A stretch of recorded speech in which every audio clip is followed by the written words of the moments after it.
அன்பர்கள் அனைவருக்கும் அன்பான இனிய ஆன்மீக வணக்கங்களை தெரிவித்துக் கொள்கிறேன். நம் அனைவருக்கும் தந்தையாக இருக்கக்கூடியவர் சிவபெருமான் என்று சொல்லப்படக்கூடிய அந்த இறைவன். இந்த சிவபெருமானை பற்றி சொல்லுகின்ற பொழுது ஆதியும் நடுவும் ஈரும் கடந்து நின்ற விமலன் என்று சொல்லுவார்கள். நம்முடைய மாய பிறப்பறுக்கக்கூடிய மன்னவனாக சிவபெருமான் திகழ்கின்றார். இப்படிப்பட்ட சிவபெருமானுக்கே பிறப்பு இல்லாத தலைவனுக்கும் ஒரு தந்தை உண்டு. அந்த தந்தை யார் என்பதை அறிந்து கொள்வதற்கு முன்னால் ராணி பாலமுருகன் யூடியூப் சேனலை சப்ஸ்கிரைப் பண்ணுங்க, பெல் பட்டனை அமுக்குங்க. மெய் என்பர்களே, சிவபெருமான் எப்படி, சிவபெருமானுக்கு யார் தந்தை? திருவண்ணாமலை நினைக்க முத்தியை தரக்கூடிய ஒரு திருத்தலம் என்று சொன்னால் அது திருவண்ணாமலை ஆகும். அந்த திருவண்ணாமலை திருத்தலத்தை ஆட்சி செய்த, அந்த நாட்டை ஆட்சி செய்த மன்னனுக்கு பெயர் வல்லாள மகாராஜா என்பது அவனுடைய பெயர். அப்படிப்பட்ட அந்த வல்லாள மகாராஜாவுக்கு 2 மனைவிகள் உண்டு. ஒருத்தியுடைய பேர் அதாவது வள்ளியத்தம்மை என்று ஒரு பேரும், இன்னொருத்தி சல்லியத்தம்மை என்கின்ற இந்த 2 மனைவிமார்களை அவர் திருமணம் செய்திருந்தார். மனைவிகள் 2ஆக இருந்தாலும் கொஞ்சி விளையாடுவதற்கு ஒரு மழலை செல்வம் இல்லை. குழல் இனிது யாழ் இனிது என்பால் தம்மக்கள் மழலை சொல் கேளாதவர் என்று திருவள்ளுவர் பெருந்தகை சொன்னது போல அங்கே கொஞ்சி விளையாட குழந்தை செல்வம் என்பது அங்கே இல்லை. எனவே சிவபெருமான் மன்றாடி கேட்கின்றார், குழந்தை செல்வம் இல்லையே, எனக்கு குழந்தை வர வேண்டும் என்று அவர் கேட்கின்றார். அப்படி கேட்கின்ற பொழுது ஒரு சிவனடியார் சொல்லுகின்றார், நீ நல்ல காரியங்களையும் அறச்செயல்களையும் பிறருக்கு உதவியும் தொடர்ச்சியாக செய்து கொண்டு வா, உனக்கு ஒரு குழந்தை நிச்சயமாக கிடைக்கும் என்று சொல்லுகின்றார். குழந்தை பிறக்கும் என்று சொல்லவில்லை, குழந்தை கிடைக்கும் என்று சொல்லுகின்றார். இப்படியே நாட்கள் ஓடிக்கொண்டே இருக்கின்றது. இவர் தான தர்மங்களை முடிந்த அளவுக்கு செய்து கொண்டே இருக்கின்றார். அவரிடம் இல்லை என்று யார் கேட்டாலும் இல்லை என்று சொல்லாமல் தான தர்மங்களை செய்து கொண்டே இருக்கின்றார். ஒரு நாள் சிவபெருமான் இவருக்கு அருள் செய்ய வேண்டும் என்கின்ற முடிவுக்கு வருகின்றார். வந்தவர் சிவபெருமானே ஒரு பெரிய சிவனடியார் வேஷத்திலே எங்கே வருகின்றார் என்று சொன்னால் இந்த வல்லாள மகாராஜாவுடைய அரண்மனைக்கு வருகின்றார். அப்படி வந்த சிவபெருமானை, சிவனடியாராக வந்திருக்கக்கூடிய சிவபெருமானை வல்லாள மகாராஜா வரவேற்கின்றார். சிவனடியாராக வந்திருக்கக்கூடிய தங்களுக்கு என்ன வேண்டும், என்ன செய்ய வேண்டும், நான் செய்கின்றேன் என்று அவர் கேட்கின்றார்.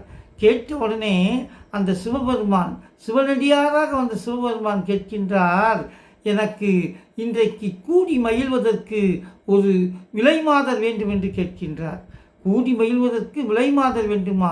சரி, சிவனடியார் கேட்டு விட்டார், இல்லை என்று சொல்லக்கூடாது என்று தன் நாட்டில் இருக்கக்கூடிய அந்த வேலையாட்களை எல்லாம் அழைத்து ஒரு விலைமாதருடைய இல்லத்தை தேர்ந்தெடுத்து வரும்படி அனுப்பி வைக்கின்றார். ஆனால் அந்த பகுதியில் இருக்கக்கூடிய அத்தனை விலைமாதர்களுடைய வீடும் அன்றைக்கு காலி இல்லாமல் இருந்தது. சிவபெருமான் என்ன செய்தார் என்று சொன்னால், இந்த வல்லாள மகாராஜாவுக்கு அருள் செய்ய வேண்டும் என்பதற்காக தன்னுடைய பூத கடங்களையெல்லாம் ஒவ்வொரு சிவனடியார் வேஷத்திலே ஒவ்வொரு வடிவத்திலையும் அந்த ஊரில் இருக்கக்கூடிய விலைமாதர்களுடைய இல்லத்துக்கெல்லாம் அனுப்பிவிட்டார். அதனால் எந்த இடமும் காலி இல்லை. வந்தவர்கள் சொன்னார்கள், இன்றைக்கு எந்த விலைமாதருடைய இல்லமும் காலியாக இல்லை என்று சொல்கிறார்கள். இப்படி சொன்ன உடனே ஒரு சிவனடியாருடைய விருப்பத்தை நிறைவேற்ற முடியாமல் போய்விட்டதே என்று அவர் வருந்துகின்றார். அந்த வல்லாள மகாராஜா வருந்தி கொண்டிருக்கின்றார். அதை பார்த்த உடனே வல்லாள மகாராஜாவுடைய இளைய மனைவியாக இருக்கக்கூடிய அந்த சல்லியத்தம்மை, மகாராஜா தாங்கள் கட்டளையிட்டால் இந்த சிவனடியாரோடு இன்றைக்கு நான் கூடி அவரை மகிழ்விக்கின்றேன் என்று அவள் கேட்கின்றார். அப்படி கேட்டவுடனே சிவனடியாருடைய எண்ணத்தை நிறைவேற்றுவதற்கு நீ தயாராக இருந்தாயே என்று மன மகிழ்ச்சியோடு அவரை அந்த சிவனடியார் இருக்கக்கூடிய இல்லத்துக்கு தன்னுடைய இளைய மனைவியை அனுப்பி வைக்கின்றார். அனுப்பிய உடனே அந்த அந்த இளைய மனைவியாக இருக்கக்கூடிய அந்த சல்லியத்தம்மை சிவனடியாரிடம், சாமி உங்களுடைய விருப்பம் போல் நீங்கள் என்னோடு மகிழ்ந்து இருக்கலாம் என்று அந்த சிவனடியாருடைய திருவடிகளை வணங்குகின்றார். வணங்கிய உடனே அந்த சிவனடியார் என்ன ஆகின்றார் என்று சொன்னால் ஒரு கை குழந்தையாக மாறிவிடுகின்றார்.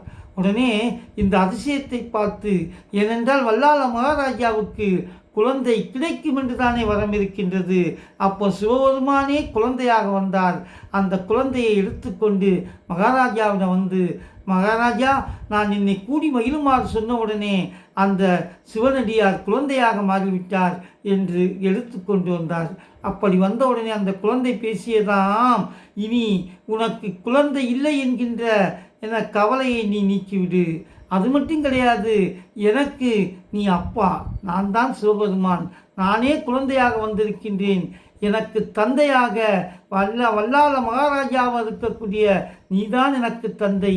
உன்னுடைய இறுதி கைங்கரியங்களை எல்லாம் நானே செய்து முடிப்பேன். அதோடு மட்டும் கிடையாது, உனக்கு பின்னால் இந்த திருவண்ணாமலையை சுற்றி இருக்கக்கூடிய பகுதியினை நான் உனக்கு பட்டத்து இளவரசனாக இருந்து இந்த நாட்டை ஆட்சி செய்வேன் என்று சொன்னாராம். அதன் அடிப்படையிலே தான் இன்றளவும் சிவபெருமானுடைய ஆட்சி நிலைத்திருக்கக்கூடிய, நினைக்க முக்தி தரக்கூடிய இடமாக இன்றைக்கும் திருவண்ணாமலை திகழ்ந்து கொண்டிருக்கின்றது.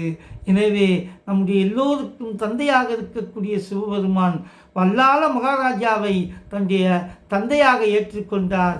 எனவே இறைவன் யாருக்கு எந்த ரூபத்திலே அருள் செய்ய வேண்டும் என்று நினைக்கின்றானோ அந்த அடிப்படையிலே அருள் செய்வான்.